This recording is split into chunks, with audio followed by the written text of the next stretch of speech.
Hello, book lovers, and welcome to Book Talk Radio Club. My name is Claire Perkins, and today I'm talking to Jean Stiles. Jean is the author of To Walk the Winding Road, a story of abuse and survival, and has just recently published Nephilim, the fifth book in his Colony series.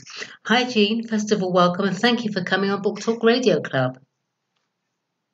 Hi, Claire. Thank you very much for having me today. My pleasure. So, Jean, I understand that the Colony series is a result of 50 plus years of research into hard science, lost civilizations, world mythologies, and world religions, blending them into a solid theory of an alternate history of humanity on Earth, and gives the reader an insight into when, how, and why we came to exist on the Earth. So, let's go through the series up to Nephilim, the most recent publication. Colony Atlantean is book one in the Colony series, the saga of Earth's first civilization. Although you've just published Nephilim book 5 in the series, which we'll talk about later, perhaps you'd like to give Book Talk Radio Club's listeners an idea of how the story starts. Certainly, in mythologies and religions all around the world, gods and great lawmakers have been physically described similar. Very tall, long-lived, or immortal, with abilities like self-healing, healing others, among other things.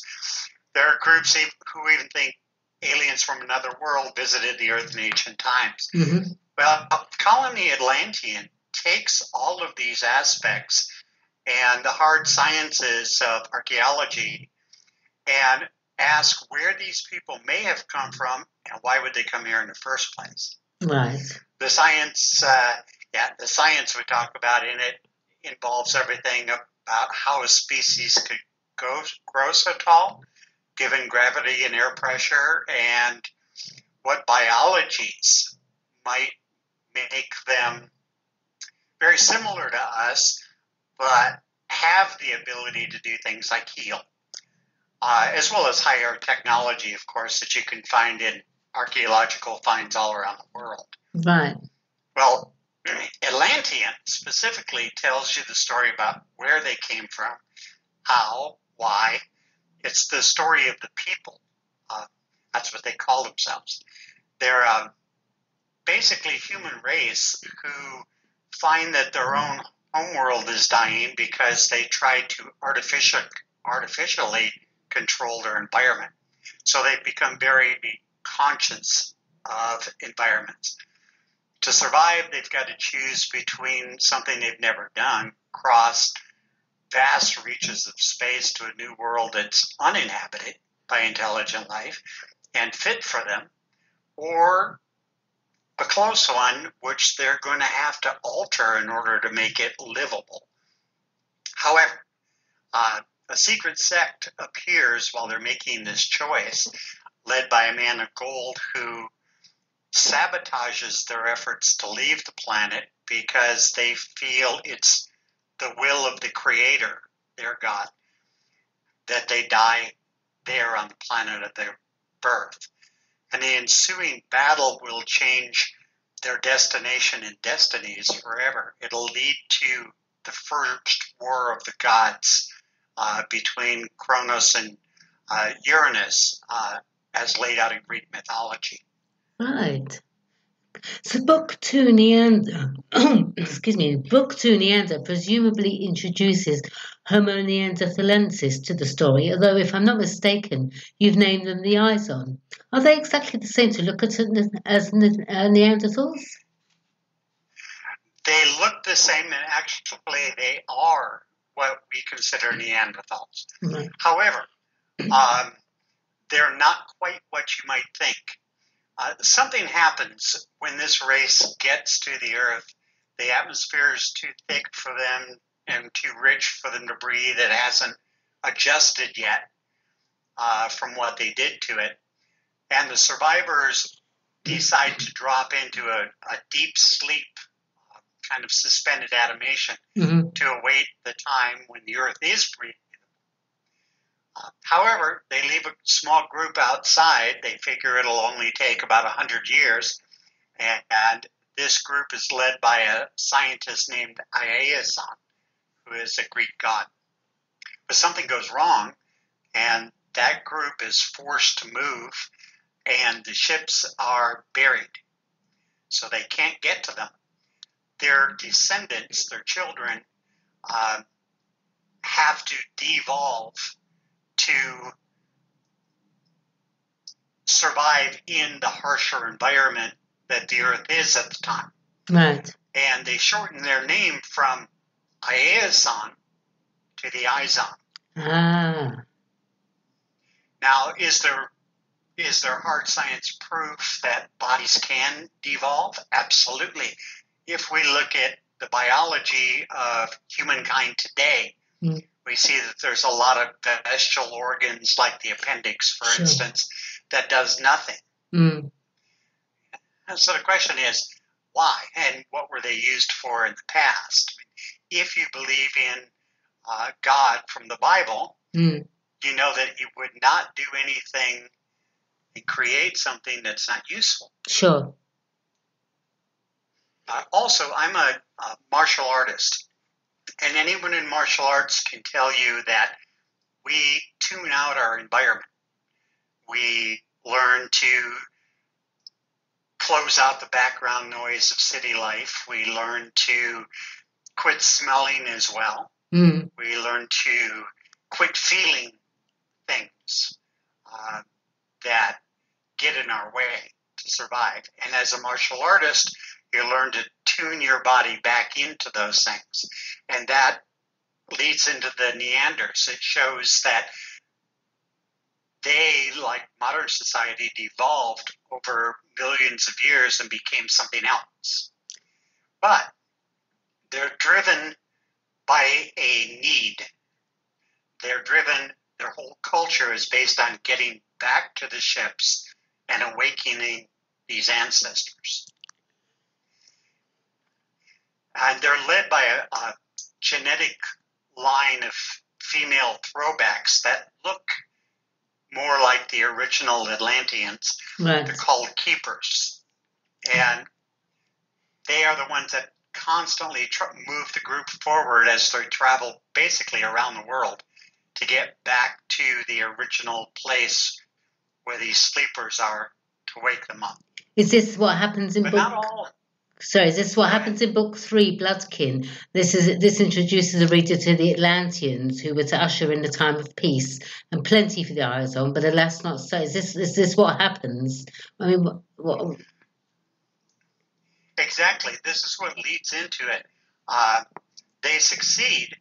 However, now you've got two separate cultures. Right. You've got ones that have a different language now after all this time that physically look like cavemen or animals. And you've got these tall, well-built, high-technology Atlanteans. And whenever two cultures come together, they clash.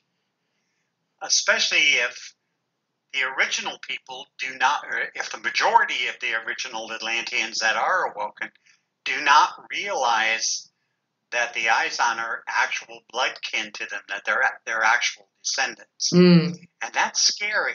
I mean, think of what you would feel like if you found out that your children could change into something that you see as no more than an animal. It would be devastating. Oh, and it would set up a whole group of conflicts. Totally. So book 4, Seeds of War. Atlantis is dying and a madman must save them all. Who is this madman and what are the seeds of war? I'm not sure where you get the term madman. The story actually says that... it's in your book blurb. It says... It's in the book blurb. It says, Atlantis is dying and a madman must save them all. Something happened there because it should say the fate of humanity lies in the hand of two children born of rape. One with Izon blood and one who is the son of Atlantis. Okay, check your book blurb. I'm going to have to do that. I think so. Because I might have missed that.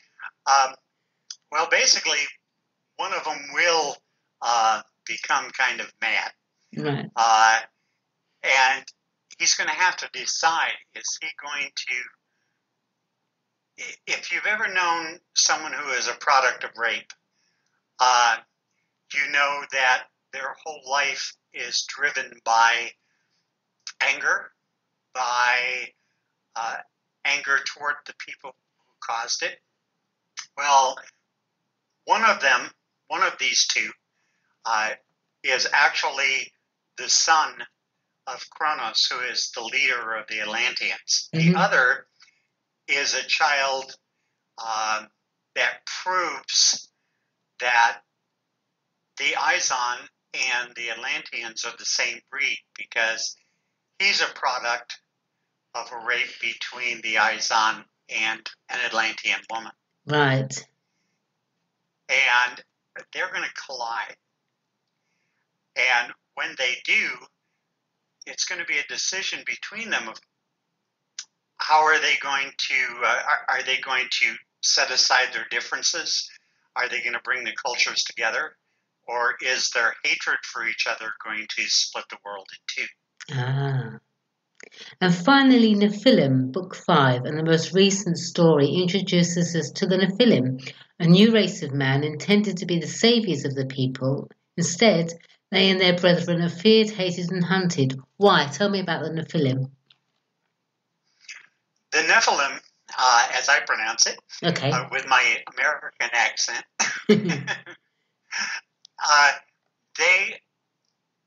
the original, why aren't there more gods than there were?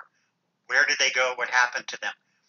My story shows that because they did not account for viruses, bacteria, and other things in the earth, the Atlanteans started to lose their ability to have children. Right. And as their sterility spread and they started to slip away, the leader, Kronos, decides, since he knows of these children of rape and he knows that crossbreed can exist, he decides to force the crossbreed. And in doing so, he creates three separate races. He creates the Nephilim, which look exactly like the Atlantean people, but are stronger and bigger. And he creates what's called the Mogs, which look like the people, but are smaller. And then, of course, there is a crossbreed between them and the Izon. Right. And so the Nephilim are welcomed into the society at first because most people don't know where they came from. Mm. And they can breed, so they seem like the people who will be the saviors of their race. However, they grow a lot bigger than the rest and a lot stronger. And once their secret of their birth comes out, the rest of the Atlanteans turn against them. And they see the Nephilim as people who will supplant them and take their place. So they become feared and hated for what they are, for their product of their birth, and they're hunted. This is laid out in all mythologies and in the Bible, where it talks about the crossbreeds between gods and man. Mm-hmm. You'll find that in the Bible Yes. and in other religions. You'll also find it in common stories in mythologies. For instance, let's take Zeus, well known for playing around, and one of his sons was Hercules. Mm-hmm. So it talks about them. The Bible also suggests, as well as other religions suggest, that the war came about because of them. Right. And they were set out to be destroyed. And once the Great Flood took over, they were hunted. And this tells the story of their rise, how they came to be, and the exact details of what happened to them. You obviously have a great passion and interest in Earth's early civilization. civilization. Sorry. What attracts you so much to this subject? I mean, I find it fascinating as well. But what started all this off? Well, actually, it started when I was young. I used to, as a 13, 14-year-old, I was very interested in UFOs and lost civilizations. It always fascinated me. And then at the age of 14, I got involved in religion due to a beautiful little redhead named Tanya, who brought me into her church. Right. And I read, I study. Research is kind of something I've done all my life. So I read the Bible multiple times and asked questions that the people in the church didn't like. So they kind of ostracized me for it. You're not supposed to ask questions. You don't ask questions. Just accept. Just accept. That's right. So, but I'm not that way. So I studied me other religions. neither. And then part of To Walk the Winding Road, I got myself in trouble when I was young and wound up in a youth camp. And I met a man there who had a big influence on my life. He had a master's in theology, and we talked religions a lot.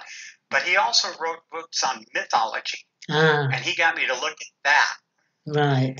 And the more I looked, the more I saw millions and millions of connections and direct quotes between mythologies and religions. Right. And that's basically what got me started. And I started looking for proofs. Right. I mean, is there a particular author that inspired you to start writing? No, actually, I published my first work when I was 11 years old. It was just a poem, and it wound up in the L.A. Times and the L.A. Daily News. So writing's always been a passion. Right. But I spent most of my later years living life and experiencing a lot of things until then, and didn't get back to writing till later, although I continued to research. However, there is one author in particular, Graham Hancock. Right. He is an incredible scientist who wrote books like The Mystery of the Sphinx, Fingerprints of the Gods, Magicians of the Gods, and countless others. And he takes a scientific approach to all of the megalithic architecture and archaeology studied around the world. And he brought together everything that I'd been studying. And that helped me really bring the entire Colony series together. Although he tells it from the scientific point of view, mine are science fiction because I tell it from the point of view of the people who lived it. The Colony series have some pretty amazing covers. They're really impressive. Do you design them? No, actually, I had a couple of people that I found on Fiverr.com do it for me. They're amazing. Thank you. I told them what I wanted. I found a couple of great people that listened to what I wanted. Originally, I designed my own using Photoshop, but they weren't the quality that I wanted. So I decided, time for a professional. So will we be hearing more about new alternate civilizations in the Colony series, or have you finished at the film?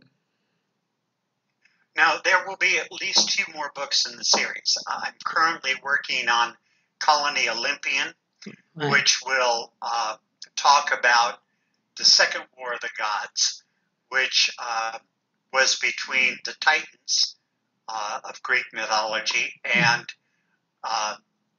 also includes the Olympians. It also brings in gods from other realms, such as Egyptian gods, bringing Ra and his group into the mix, and gods from sources as well, and how they all worked together and how they all fought together. The last book, hopefully, in the series will be called Colony Sirius. And it talks about after the floods, after the war that destroyed the world. Mm. And it talks about how the remaining Nephilim and the remaining Atlanteans traveled through and affected modern civilization and where they went afterwards. It's fascinating. It must be very busy in your head. It is. I have bookcases full of research. It's amazing. I can remember most of what I've studied and researched, but I can't remember what I had for breakfast. That's not important. So let's talk about To Walk the Winding Road. This is a story of abuse and survival. I mean, your description of abuse is frighteningly perfect. You say abuse wraps you in a constricting embrace, crushing the hope, the joy, and sometimes the life from all it touches. It traps you in a prison from which few escape. For most who live through it, the poison left in their soul most often spreads out, affecting all who touch them, turning the abused into the abuser. That's chilling. I mean, did you write To Walk the Winding Road from experience? Actually, yes. I had a very, very difficult childhood. I wasn't physically abused, as you might think. However, my father, biological father, was a very evil man. He molested my oldest sister. Oh. When my mother confronted him, he tried to kill her. And as his biological son, I was blamed for his misdeeds all my life.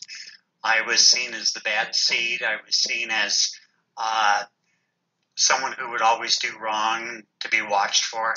It didn't matter if I never even met the man myself, as he left long before I was, I can remember. At 4 years old, my mother married another man, and he didn't abuse me. He just ignored me. But throughout my life, I was kind of seen as outside of my other 5 brothers and sisters. Someone who would always get in trouble, could never do anything right. And any mention of my father was as the thing, the creep, things like that weren't very kind. And it was aimed kind of like looking at me like, this is what you're going to turn into.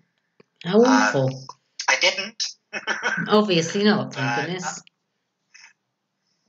My stepfather, when I was 5 days before my 14th birthday, him and my mother were having issues. And he took my 2 baby sisters, who were 5 and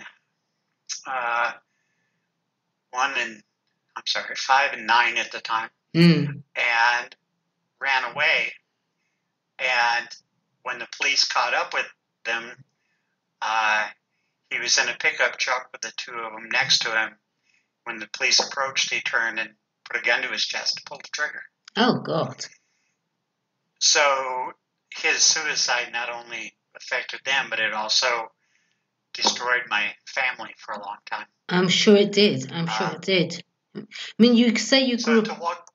Sorry, please. Carry on. That's okay. To Walk the Winding Road, it brings in... I've seen a lot of abuses through with other people, from sexual abuse to alcohol abuse, growing up in the 60s in Southern California, drug abuse.